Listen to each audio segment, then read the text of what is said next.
السلام عليكم ورحمة الله وبركاته. بسم الله والصلاة والسلام على رسول الله أما بعد.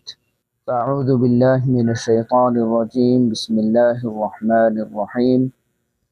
ومن أعرض عن ذكري فإن له معيشة ضنكا ونحشره يوم القيامة أعمى. একজন মানুষ যখন আল্লাহ থেকে দূরে সরে যায় তখন সে শুধু একজন রবকেই হারায় না, বরং জীবনের আসল শক্তি, বরকত ও উদ্দেশ্যকে সে হারিয়ে ফেলে। বাহ্যিকভাবে তার কাছে অর্থ, সম্পদ, খ্যাতি কিংবা অনুসারী থাকতে পারে, কিন্তু অন্তরের গভীরে সে এক ধরনের শূন্যতা, অস্থিরতা ও অজানা কষ্ট অনুভব করে।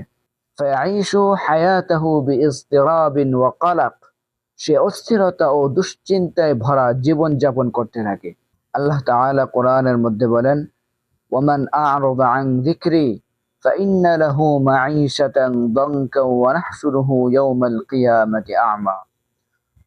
আর যে আমার স্মরণ থেকে মুখ ফিরিয়ে নেবে তার জীবন হবে সংকীর্ণ ও কষ্টময়।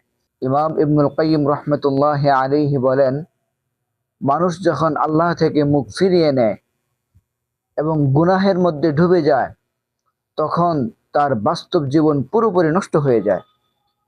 তিনি বলেন, দাআত আলাইহি আইয়ামু হায়াতিহিল হাকীকা।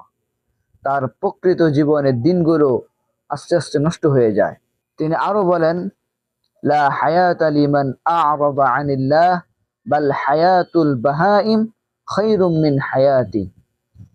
যে আল্লাহ থেকে মুখ ফিরিয়ে নেয় তার কোনো জীবন নেই, বরং একটি পশুর জীবন তার চেয়েও উত্তম। আল্লাহর স্মরণ থেকে দূরে গেলে গুনাহ সহজ মনে হয়, ইবাদত ভারী লাগে, দোয়ার স্বাদ হারিয়ে যায় এবং হৃদয় ধীরে ধীরে আস্তে আস্তে কঠিন হয়ে পড়ে। যখন হৃদয়ে আল্লাহর সংযোগ হারায় তখন মানসিক রোগ, হতাশা ও অশান্তি জন্ম নেয়। তখন মানুষ সুখের জন্য দুনিয়ার পেছনে ছুটতে থাকে, কিন্তু প্রকৃত সুখ, শান্তি, প্রশান্তি সে খুঁজে পায় না। কারণ হৃদয়ের খাদ্য তো হলো আল্লাহ তাআলার স্মরণ এবং আত্মার জীবন তো হলো আল্লাহ তাআলার আনুগত্য। মানুষ যখন আল্লাহ থেকে দূরে সরে যায় তখন নিজের ভিতরটাই সে ছিন্ন বিচ্ছিন্ন করে ফেলে। কারণ একজন মানুষের জীবনের বহু অংশ আছে যেখানে তার কোনো নিয়ন্ত্রণ নেই। জন্ম, তার রূপ, প্রতিভা এবং দেহের অভ্যন্তরীণ বিভিন্ন কার্যক্রম। আল্লাহ থেকে যখন মানুষ দূরে সরে যায় তখন সে তার